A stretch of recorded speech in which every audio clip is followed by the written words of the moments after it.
Selamat datang di Zigma Story. Kami ingin menyampaikan terima kasih yang tulus atas kunjungan Anda. Semoga kesehatan Anda terjaga dengan baik serta sukses dalam semua perjalanan hidup Anda. Hari ini akan membahas kasus Runa Tamura yang terjadi di Jepang. Sekitar 1 bulan yang lalu pada tanggal 1 Juli 2023. Ura Hitoshi yang tinggal di Aniwo City, Hokkaido dan bekerja di perusahaan manufaktur papan gypsum pergi ke suatu tempat tanpa memberitahu keluarganya. Karena memiliki hobi berpakaian dan memperindah dirinya seperti seorang wanita, ia pergi ke sebuah klub malam di Sapporo sekitar pukul 4 sore. Pada malam itu setelah masuk selama 6 jam sekitar pukul 10, dia keluar dari klub malam dan pergi ke sebuah hotel cinta di Susukino bersama seorang wanita. Sekitar 3 jam setelah mereka masuk ke dalam kamar pada dini hari tanggal 2 Juli, sekitar pukul 2 pagi, staf hotel menerima telepon dari tamu yang mengatakan bahwa dia akan keluar terlebih dahulu sendirian. Setelah sekitar 12 jam pada pukul 3 sore, staf hotel yang merasa aneh karena tidak ada yang menjawab telepon di dalam kamar tersebut, memutuskan untuk membuka pintu secara hati-hati untuk masuk ke dalam. Mereka kemudian menyaksikan pemandangan mengerikan di bak mandi tersebut yang tidak bisa diungkapkan dengan kata-kata. Di sana ada mayat seorang pria yang sedang terlentang bertelanjang kaki dengan tanpa adanya kepala. Staf yang terkejut segera melaporkannya kepada polisi dan penyelidikan resmi pun dimulai. Berdasarkan situasi saat itu, polisi mengatakan bahwa orang pertama yang kembali setelah masuk ke dalam kamar bersama korban kemungkinan besar menjadi tersangka utama. Mereka telah berhasil mendapatkan rekaman CCTV yang menunjukkan bahwa orang yang terlihat di dalam rekaman tersebut mengenakan mantel hitam dan membawa ransel hitam serta menggandeng koper besar. Berbeda dengan saat masuk yang tidak membawa barang-barang tersebut. Orang dalam rekaman tersebut dikabarkan keluar dari hotel sekitar pukul 2.15 dini hari dan menghilang di jalanan sekitar. Di kamar di mana mayat ditemukan tidak ada barang bukti yang ditinggalkan dan yang lebih penting, tidak ada sidik jari yang dapat diidentifikasi. Ini berarti bahwa seseorang yang diduga sebagai pelaku dengan hati-hati telah membersihkan area tersebut. Kejadian ini terjadi pada awal bulan Juli tahun ini. Bahkan hingga akhir Juli tidak ada perkembangan yang signifikan sehingga liputan media pun semakin berkurang. Pada tanggal 14 Juli, situasinya tiba-tiba berubah. Polisi di Hokkaido menangkap beberapa orang yang diduga sebagai tersangka. Tersangka yang ditangkap adalah seorang wanita bernama Runa Tamura, yang tinggal sekitar 30 menit dengan mobil dari TKP kejadian. Dan ayahnya Osamu yang berprofesi sebagai seorang psikiater juga ikut ditangkap. Keduanya terbukti terlibat pada malam kejadian di hotel tersebut. Kemudian, pada tanggal 25 Juli, ibu pelaku Hiroko Tamura juga ikut ditangkap. Ketiga orang ini dicurigai melakukan kerjasama dalam merusak mayat, menelantarkan mayat, dan membawa kepala manusia saat melarikan diri. Namun belum diketahui apakah mereka mengakui semua tuduhan ini. Sehari sebelum kejadian, Runa Tamura yang merupakan tersangka dan ayahnya Osamu membeli beberapa item seperti perekat, rambut pirang palsu, gergaji, dan koper besar di salah satu toko di pusat kota Sapporo.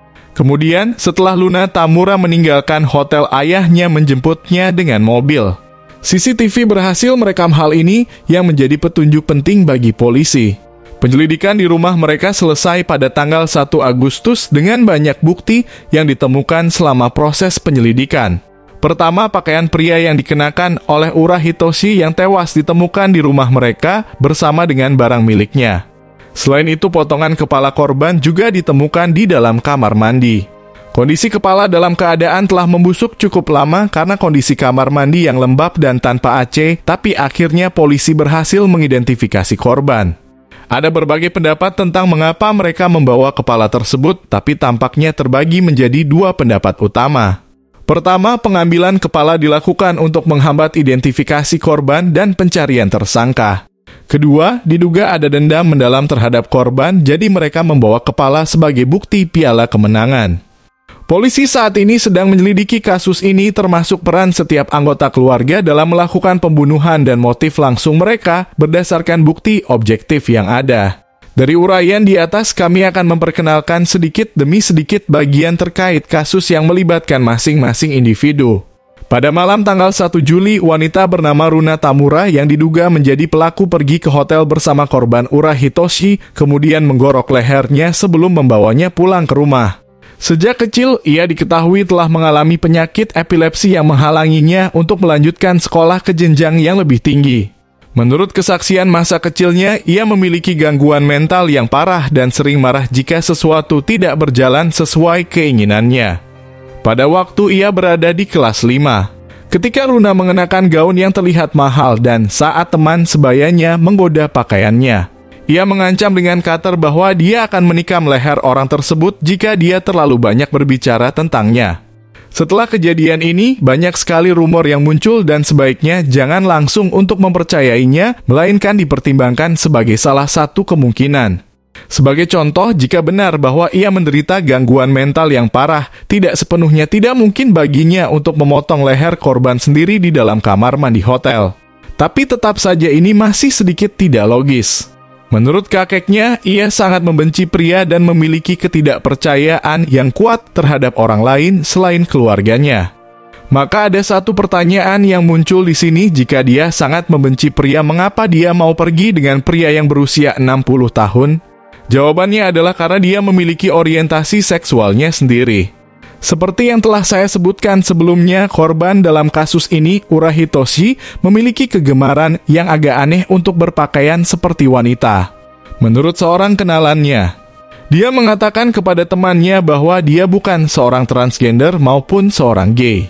Dia hanya tertarik pada wanita dan memilih untuk mengenakan pakaian wanita sebagai cara untuk mengurangi kewaspadaan wanita terhadapnya. Di klub langganan yang biasa ia sering kunjungi, mereka memberikan penghormatan kepada pelanggan wanita, termasuk pria yang berpakaian seperti wanita dan memperlakukan mereka secara sama. Di klub tersebut juga diketahui bahwa pada jam tertentu wanita diizinkan masuk secara gratis. Jadi selain menjadi hobi, dia juga menggunakan pakaian wanita untuk menarik perhatian wanita dan mengekspresikan sisi femininnya. Tapi di balik semua riasannya, Ura Hitoshi saat di rumah ternyata memiliki kehidupan pribadi yang bisa dianggap biasa-biasa saja. Dia memiliki seorang istri yang setia dan telah memiliki 2 anak. Di keluarganya, Hitoshi juga dikenal menjadi paman yang sangat baik kepada keponakannya. Tidak hanya itu, di asosiasi lingkungan tempat tinggalnya, Hitoshi dikenal sebagai orang yang serius. Bagaimanapun, tersangka Runa Tamura sangat membenci pria dan ia tertipu oleh Hitoshi yang berpakaian layaknya wanita. Diketahui jauh sebelum kejadian pembunuhan, Runa Tamura dan Hitoshi yang saat itu mengaku bernama Tomo telah berkenalan baik di salah satu klub malam dan sepakat untuk masuk ke hotel bersama dengan tujuan untuk melakukan pesta perempuan. Namun setelah memasuki hotel dalam keadaan mabuk, Hitoshi segera menunjukkan sisi gelapnya. Runa segera terkejut, tidak menyangka bahwa Hitoshi adalah seorang lelaki dan mencoba untuk memberontak.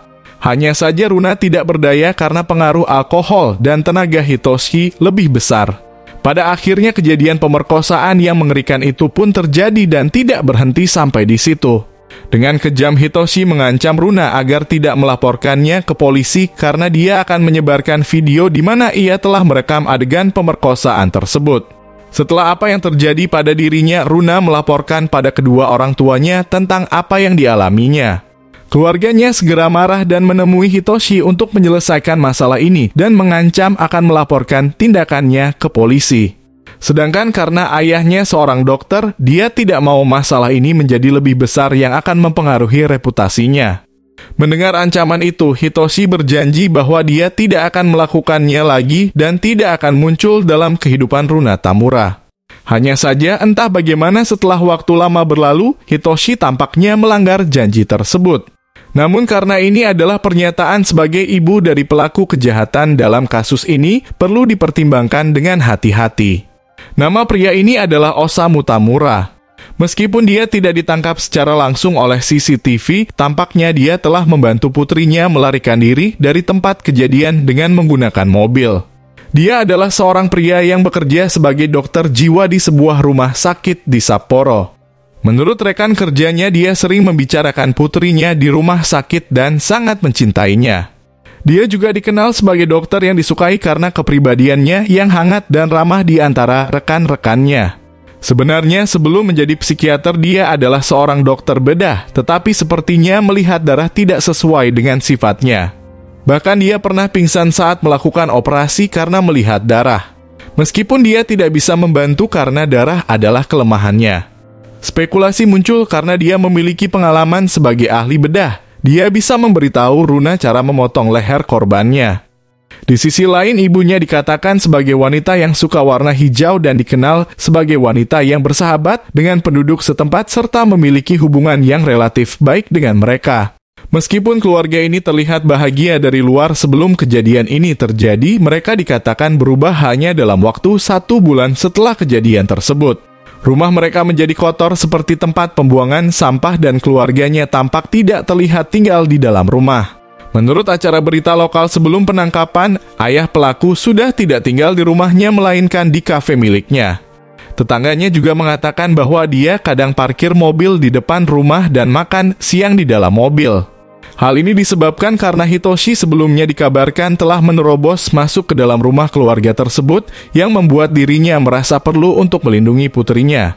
Pada akhirnya kemungkinan besar mereka telah mencapai suatu kesepakatan untuk bertemu dan berakhir di hotel.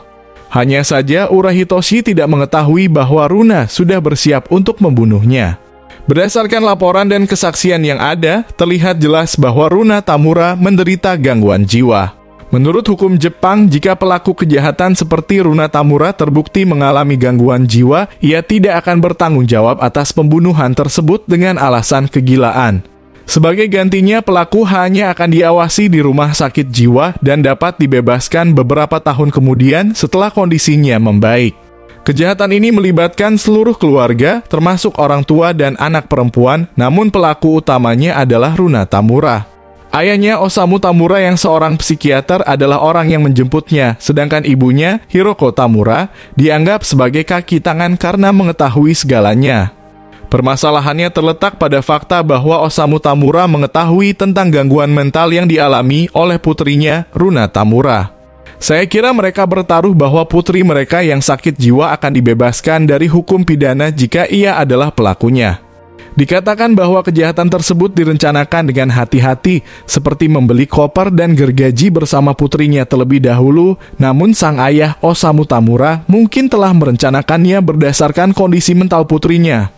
Sekali lagi, karena ada terlalu banyak desas-desus yang beredar di internet, maka penting untuk memfilter informasi terkait kasus ini yang masih dalam penyelidikan di Jepang saat video ini dibuat.